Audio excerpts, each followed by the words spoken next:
শান্তনাময় informs YouTube চ্যানেলে সকলকে স্বাগত জানাই। আশা করি ভালো আছো। তোমাদের জন্য ট্রান্সলেশন ফর বিগিনার্স অ্যান্ড লার্নার্সের উপরে আজ 55তম ভিডিও, অর্থাৎ এর আগে 1 থেকে 54টা ভিডিও কিন্তু এই ধরনের শেখার জন্য ট্রান্সলেশনের উপরে আপলোড করা হয়েছে। যারা দেখোনি তাদেরকে রিকোয়েস্ট করবো শান্তনাময় ইনফর্মস ইউটিউব চ্যানেলের প্লেলিস্টে গিয়ে অথবা এই ভিডিওর নিচে যে ডেসক্রিপশন বক্স আছে ওখানে গিয়ে তোমরা আগের সমস্ত ভিডিও দেখে নিতে পারবে। এই ভিডিওর পুরো প্লেলিস্টের লিঙ্ক দেওয়া আছে, প্লিজ তোমরা দেখে নিও যদি প্রয়োজন মনে করো। এবার এসো, আজকে যে ভিডিওটা করা হবে অবশ্যই ভিডিওটা পজ করে একবার দেখে নাও এখানে কি কি সেন্টেন্সগুলো রয়েছে। দেখতেই পাচ্ছ যে কেউ, কিছু কিছু, কেউ কেউ ইত্যাদি।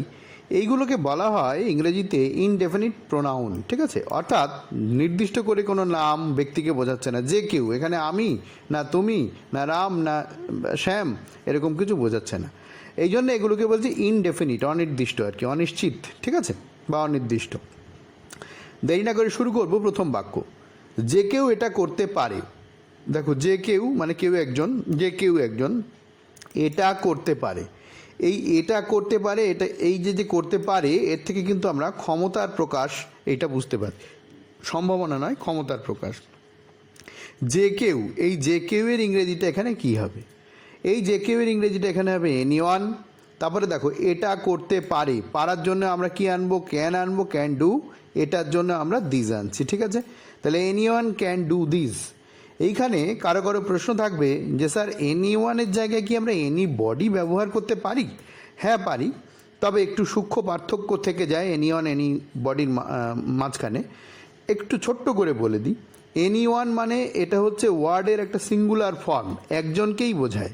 কিন্তু এনি বডি যদি হয়, ঠিক আছে, যদি এনি বডি কোথাও তোমরা লেখা নিশ্চয়ই দেখো বা এনি বডির ব্যবহারও আছে, সেই এনি বডি যখন আমরা ব্যবহার করি তখন কিন্তু এটা ওয়ার্ডের প্লুরাল ফর্ম হয়, ঠিক আছে? এনি বডিটা হচ্ছে ওয়ার্ডের প্লুরাল ফর্ম। যেমন একটা গ্রুপ অফ পার্সনকে বোঝায়, আর এনিওয়ান একজনকে বোঝায়। বোঝা গেল কি বললাম? এনিওয়ান কাকে বোঝায়? একজনকে বোঝায়।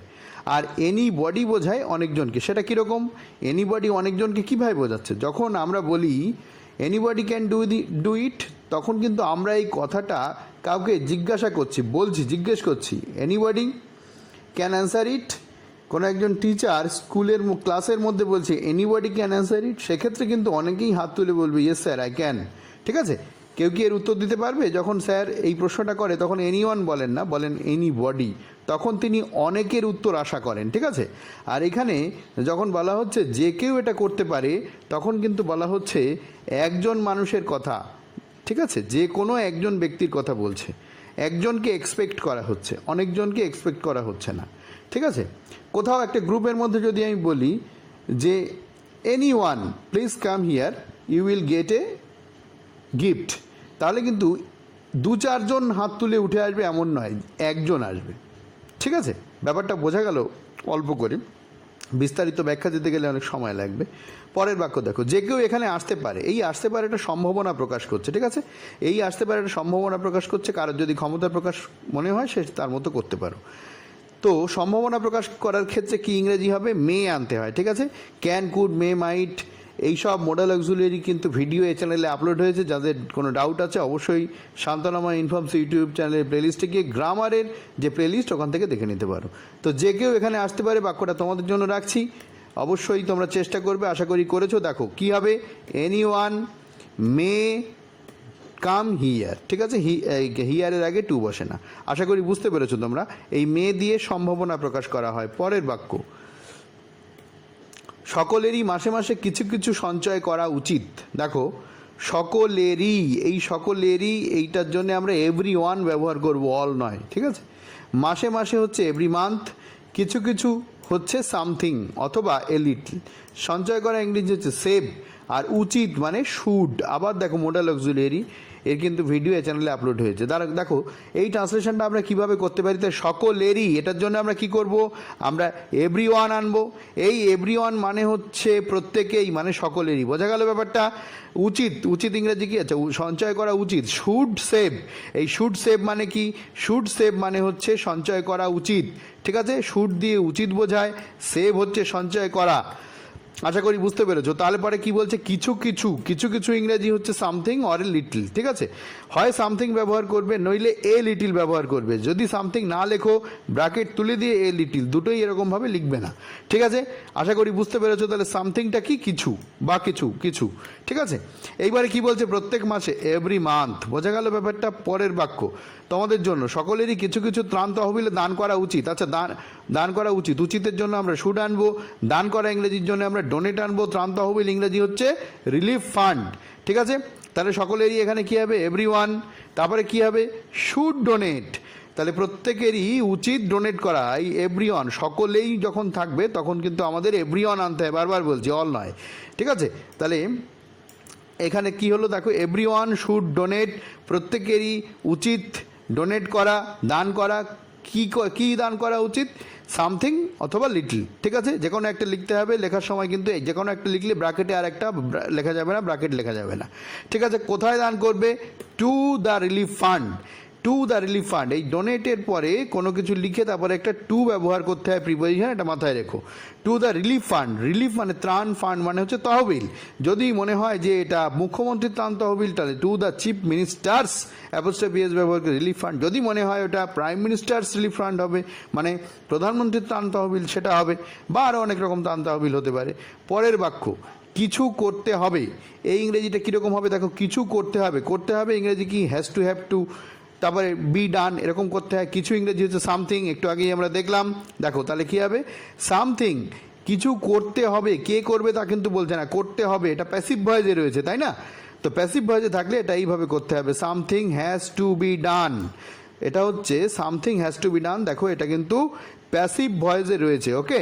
পরের বাক্য দেখো, something has to be done, এই যে ডান ভার্বের পাস্ট পার্টিসিপল ফর্ম। পরের বাক্য দেখো, না থাকা অপেক্ষা কিছু থাকা ভালো, দেখো এটা আবার কম্পারেটিভ ডিগ্রিতে রয়েছে, না থাকা অপেক্ষা কিছু থাকা ভালো।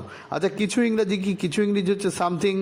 আচ্ছা, তারপরে কি দেখো, ভালো হয়, ভালো, অপেক্ষা রয়েছে, অপেক্ষা হচ্ছে দেন, তার কম্পারেটিভ ডিগ্রি, এই ভালো কিন্তু হবে ভালো, গুড, বেটার, বেস্ট, ঠিক আছে? তাহলে বেটার হবে, তাহলে সামথিং ইজ বেটার, তার মানে কি, কোনো কিছু হয় একটু বেশি ভালো, ঠিক আছে?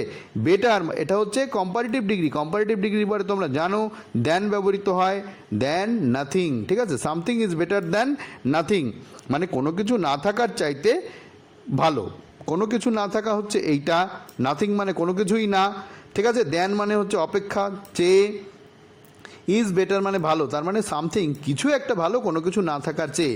এখানে একটু কথা আমার বলার আছে, সেটা হচ্ছে এই সামথিংয়ের জায়গায় কিন্তু আমরা এনিথিংও ব্যবহার করতে পারি, ওকে? এনিথিংও ব্যবহার করতে পারি, ঠিক আছে? ব্যাপারটা বোঝা গেল? তাহলে সামথিংয়ের জায়গায় আমরা এনিথিংও ব্যবহার করতে পারি। নেক্সট দেখো, কেউ কেউ বলে, এই কেউ কেউ ইংরেজিটা কি একটু দেখে নাও, কীরকমভাবে হবে কেউ কেউ ইংরেজিটা। দেখো, সাম হতে পারে, আবার সাম না লিখে আমরা সাম পিপল লিখতে পারি, একই রকম অর্থ হবে। অর্থাৎ তুমি যদি মনে করো সাম লিখবে, সাম লিখবে, যদি না মনে করো তাহলে সাম পিপল লিখবে, অবলিকটা কিন্তু থাকবে না, ঠিক আছে? আবার আরেকটা হয় দে, অর্থাৎ তুমি যদি মনে করো সামও লিখবো না, সাম পিপলও লিখবো না, শুধু দে লিখবো, তাও হবে, বোঝা গেল? তারপরে দেখো, বলে ইংরেজি কি, বলে ইংরেজি হচ্ছে সে। আশা করি তোমরা বুঝতে পেরেছো। তোমাদের একটা কথা জানিয়ে রাখি, শান্তনাময় ইনফর্মস ইউটিউব চ্যানেলে কিন্তু পিকে দে সরকারের বইয়ের বহু প্রেসিস, বহু অনুবাদ, অনুসরণীর বহু অনুবাদ, এছাড়াও আরও অন্যান্য ইম্পর্টেন্ট প্রেসি অনুবাদ এ চ্যানেলে আপলোড হয়েছে। যারা দেখোনি তাদেরকে রিকোয়েস্ট করবো, হয় প্লেলিস্টে গিয়ে, মানে চ্যানেলের প্লেলিস্টে গিয়ে, অথবা এই ভিডিওর নিচে ডেসক্রিপশন বক্সে গিয়ে তোমরা দেখে নিতে পারো। 50-এর উপরে, 60-এর উপরে বহু ইম্পর্টেন্ট টপিক উপরে নিউজ পেপার রিপোর্ট রাইটিং আছে, এছাড়াও টেন্স ট্রান্সলেশন, গ্রামার, প্রচুর ভিডিও আছে, প্লিজ তোমরা দেখে নিও। তো পরের বাক্য দেখো কি বলছে, আমার জন্য কিছু করুন, এটা আবার ইম্পারেটিভ সেন্টেন্স, ঠিক আছে? প্রথমেই ভার্ব আসবে, করা ইংরেজি কি, করা ইংরেজি ডু, তাহলে ডু দিয়ে করবে। কিছু ইংরেজি কি, কিছু ইংরেজি হচ্ছে সাম, ঠিক আছে? তারপরে আমার জন্য, সেটা তো খুব সহজ বাক্য। দেখো, তোমাদের জন্য বাক্যটা রইল, তোমরা নিশ্চয়ই ট্রাই করেছো, দেখো মিলিয়ে নাও। ডু সামথিং এর মানে কি, কিছু করুন, কিছু একটা করুন। আচ্ছা, কার জন্য, আমার জন্য, ফর মি, বোঝা গেল ব্যাপারটা? খুবই সহজ বাক্য। পরের বাক্য দেখো, আমি এর কিছুই জানি না, এই যে কিছুই মানে সামথিং, আর না যখন জুড়ে যাচ্ছে তখন সামথিং আর না জুড়ে গিয়ে নাথিং হয়ে যাবে, ঠিক আছে? তাহলে এটা আমরা নাথিং দিয়ে করব। আমি জানি, প্রেজেন্ট ইনডেফিনিট টেন্সে এটা রয়েছে, দেখো আমি জানি, আই নো, নাথিং যখন করে দেবো তখন কিছুই জানি না এরকম বোঝা যাবে। তাহলে দেখো আই নো মানে আমি জানি, কিন্তু যখন লিখছি আই নো নাথিং তার মানে আমি কিছুই জানি না। এবার বলছে কি দেখো এর কিছুই জানি না, এর র বা এর পসেসিভ করতে হবে, অফ জুড়ে করবো, অফ ইট। তাহলে I know nothing of it. I know এটুকুর মানে কি, এটুকুর মানে হচ্ছে আমি জানি, নাথিং মানে কিছুই না, অফ ইট মানে এর, অর্থাৎ আমি এর কিছুই জানি না। আশা করি বুঝতে পেরেছো। পরের বাক্য তোমাদের জন্য রাখছি, দেখো সকাল 10টা পর্যন্ত কেউ আসেনি। ঠিক আছে, সকাল 10টা পর্যন্ত কেউ আসেনি। এটা যদি আমরা করতে চাই তাহলে আমরা কিভাবে করতে পারি, দেখো nobody has come, nobody has come, এখানে নো ওয়ানও করা যেত। ঠিক আছে, ওই যে সেই ওয়ান আর বডি আর ওয়ানের মধ্যে কী পার্থক্য সেটা কিন্তু আমি প্রথমেই বলে দিয়েছি। এখানে কিন্তু নোবডির জায়গায় আমরা নো ওয়ানও করতে পারি। ঠিক আছে, তো নোবডি হ্যাজ কাম, কেউ আসেনি। আচ্ছা, কটা পর্যন্ত, টিল, টিল মানে পর্যন্ত, 10টা পর্যন্ত, সকাল 10টা, তাহলে 10 o'clock ইন দ্য মর্নিং, এখানে 10 AM ও লেখা যায় একবারে। আশা করি তোমরা বুঝতে পেরেছো। তাহলে এই যে বাক্যটা এটা কিন্তু আমরা নো ওয়ান দিয়েও লিখতে পারি, নো বডি দিয়ে লিখতে পারি। ঠিক আছে, সূক্ষ্ম পার্থক্য থেকে যায়। প্রথম বাক্যে আমি বলে দিয়েছি তার মানেটা কি। তো ওই পর্যন্তই ভিডিওটা আজকে শেষ করব। ভালো থেকো, কেমন লাগলো বলো, যদি ভালো লেগে থাকে একটা লাইক করে দিও, যারা চ্যানেলকে সাবস্ক্রাইব করেনি তারা প্লিজ চ্যানেলটাকে সাবস্ক্রাইব করে নিও, সঙ্গে বেল আইকনটা প্রেস করে নিও যাতে এই ধরনের ভিডিওর নোটিফিকেশান সবার আগে তোমার কাছে পৌঁছে যায়। ভিডিওটা শেয়ার করো বন্ধুদের মধ্যে যাতে তারাও এর থেকে কিছু জানতে পারে। আবার দেখা হবে পরের ভিডিও, ভালো থেকো।